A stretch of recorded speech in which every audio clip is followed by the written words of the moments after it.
Maximus der Flug des Wächters is the most thrilling roller coaster ever to be built at a Legoland theme park. It is the only one to take riders upside down, and it does that twice. Located at Legoland Deutschland, this is a Bolliger Mabillard wing coaster. Traditionally, these are supersized thrill coasters, but the one here is scaled down to make it more approachable. Is this ride a good fit for a Legoland park? Find out in this review. Bolliger Mabillard, or B&M, developed the wing coaster in the late 2000s. Merlin has purchased 6 of the 20 that have been built. This includes the first 2 B&M wing coasters with Raptor at Gardaland in 2011 and Swarm at Thorpe Park in 2012. Then they added Flug der Damen to Haida Park in 2014. All 3 of these were high thrill coasters. But their 3 most recent wing coasters have been targeted more towards families. In 2023, they opened Mandrill Mayhem at Chessington World of Adventures. This was a unique launch shuttle coaster themed to the Jumanji franchise. It featured a spiral around a large jaguar statue and 1 barrel roll inversion. That same year, they also opened the subject of this video, Maximus at Legoland Deutschland. As I noted at the start, this was the first Legoland coaster to invert riders. Interestingly, Legoland Shenzhen, which is scheduled to open later this year, will also have a wing coaster. This one will have an LSM launch, but it will be the only ride of its kind not to invert. Does that mean the inversions on Maximus were a bad fit for a Legoland park? Not necessarily. Whereas most Legoland parks exclusively target small kids and families, the ones in mainland Europe try to attract older kids as well. These parks have built some more daring attractions through the years. This includes some inverting flats. But these rides were smartly chosen such that riders could choose whether or not they wanted to invert, so they could tune the ride to be mild or wild, depending upon their tastes. Let's look at Legoland Deutschland specifically. They opened Power Builder in 2004. These are KUKA robot arms. Level 1 never inverts, but Level 5 spends more time inverted than right side up. It is not just the most intense experience at a Legoland park, it is one of the more intense rides out there, period. In 2012, the park opened the Flying Ninjago. This is a Gerstlauer Skyfly. Guests can rhythmically rock their body and use paddles to flip their vehicle. With good technique, you can invert dozens of times. Or you can keep the fins steady and stay upright the whole time. In 2020, the park opened Lloyd's Spinjitzu Spinner. Built by Sunkid, guests sit in a hamster wheel and they use buttons to invert the vehicle. Again, you can remain upright, or you can flip yourself upside down over and over.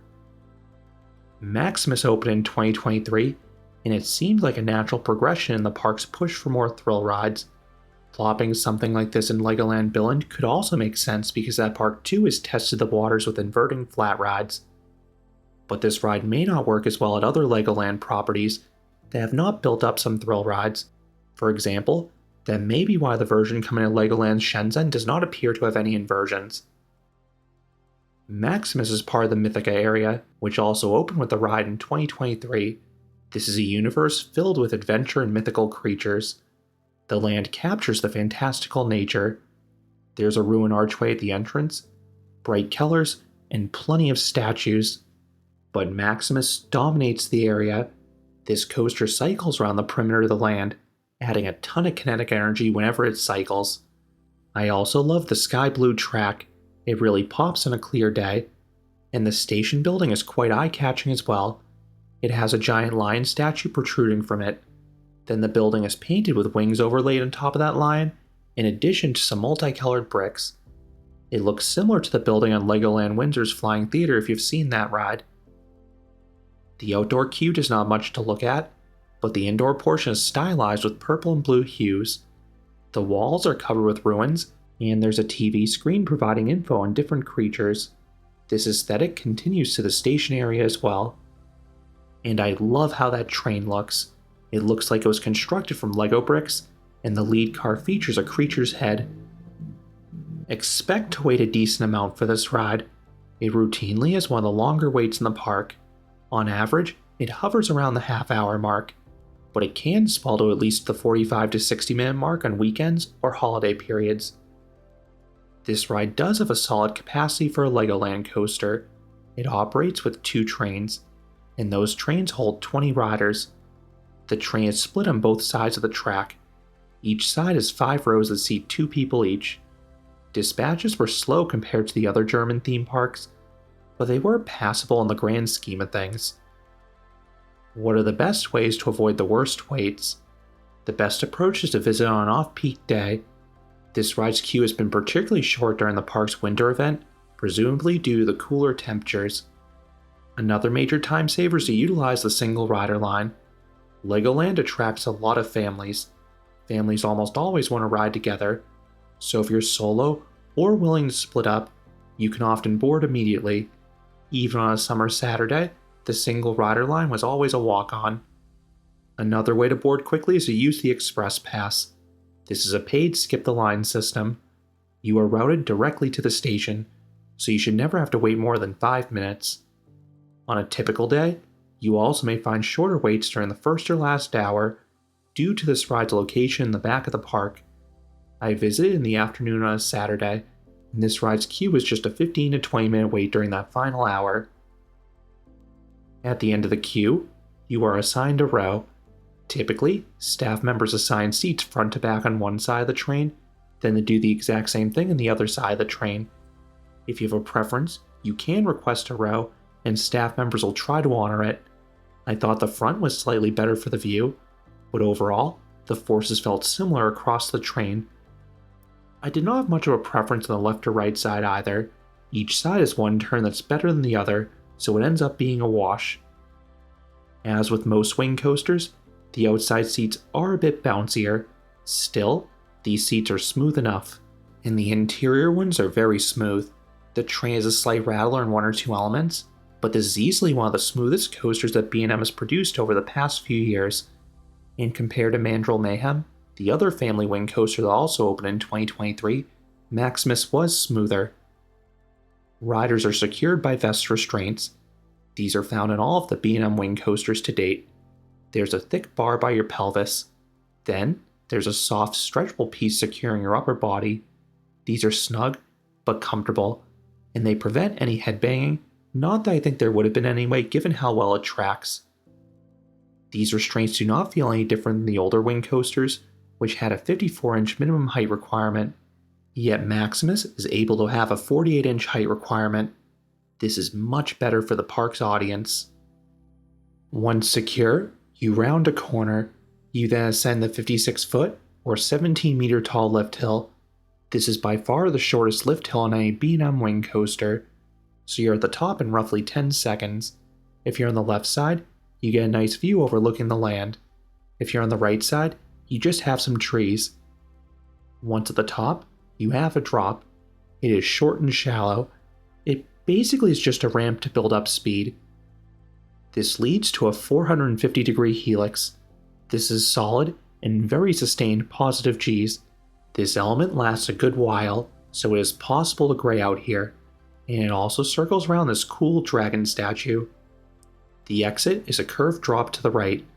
This drop has a hitch. If you're on the left side, you get some respectable whip because you have a longer rotational distance. And all sides have a fun head chopper with a future piece of track. Next is the first of 2 inversions, a corkscrew.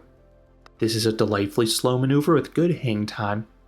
There is a slight shuffle at the apex, but it does not cause any discomfort because you take it so glacially. This fluidly transitions into a leftward turn with okay positive Gs. Then comes an S-hill. It doesn't do too much on the left side, but the right side gets some whip coming down, as this time they are on the outside of the drop. Next is the second and final inversion, a heartline roll.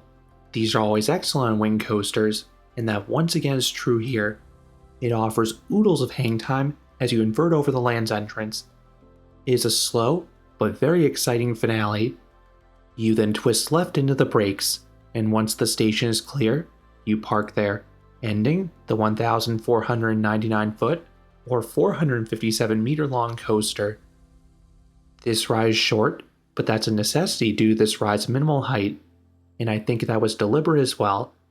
It is clear this ride was designed to be one of the first looping coasters a kid experiences. so it makes sense the ride is brief in the event they are not a fan, and if they like it, they can just go back around. In terms of pacing, this ride is fine. The coaster alternates between elements with good force and tamer ones. Again, I think that was deliberate to prevent the coaster from becoming too much for less experienced riders. What would I rate Maximus? I would give this coaster a 6 out of 10. This is a decent coaster. It is the weakest B&M Wing coaster I've experienced, but it still has 3 standout moments.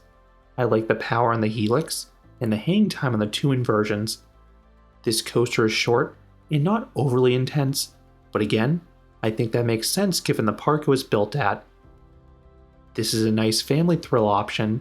The inversions are beyond what you typically see in a family coaster, but this ride's modest height, speed, and length make it much more approachable than bigger inverting coasters. I do prefer the larger and wilder wing coasters, but again, I'm a thrill seeker, and I still found this ride to be quite fun even as a bigger thrill seeker. And the kids I saw coming off were having a blast in general, so they are able to handle a ride like this. This is one of the best coasters at a Legoland park. I would love to see something like this come to more properties.